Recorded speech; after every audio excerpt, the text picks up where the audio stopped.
اور FBR کی team کو مبارکباد ضرور دوں گا، کیونکہ ان پہ کرٹیسزم تو بہت ہوتا ہے، لیکن جب ان کی پرفارمنس اتنی ایکسٹرا آرڈنری ہو تو ہمیں بھی جنرسلی ان کو تعریف کرنی چاہیے، تو اس لیے میں ان کو مبارکباد دیتا ہوں۔ اور صرف یہ نہیں ہے کہ انہوں نے جو ٹارگٹ تھا اس سے زیادہ اکٹھا کیا ہے، انہوں نے IMF کے بہت سارے پریشر سے پاکستان کو بچا لیا ہے۔ اگر ریونیو اگر کمی ہوتی تو یا IMF کا پریشر ہم پہ بہت زیادہ بڑھ جاتا کہ آپ اور ٹیکس لگائیں، کیونکہ آپ تو ٹارگٹ سے بہت پیچھے جا رہے ہیں، تو اللہ کے فضل و کرم سے ہم ٹارگٹ سے بہت آگے ہیں۔ تو اس لیے FBR نے اپنی پرفارمنس سے ہم سب کو بچا بھی لیا ہے۔ اس لیے میں FBR کے چیئرمین اور ان کے اسٹاف کو بہت مبارکباد دوں گا آپ کے پروگرام کے تحت سے۔ بالکل درست۔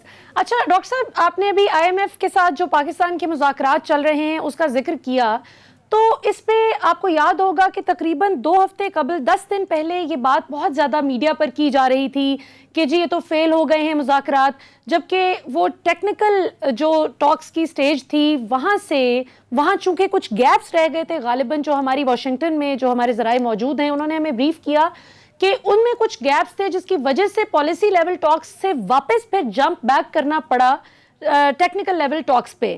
سو اب آپ کو کیا نظر آ رہا ہے کہ IMF اب کس حد تک پاکستان IMF سے کنسیشن لے پائے گا، اور وہ گیپس پورے کرنے میں کیا ڈیفیکلٹیز تھیں پاکستان کو اسٹیج پر؟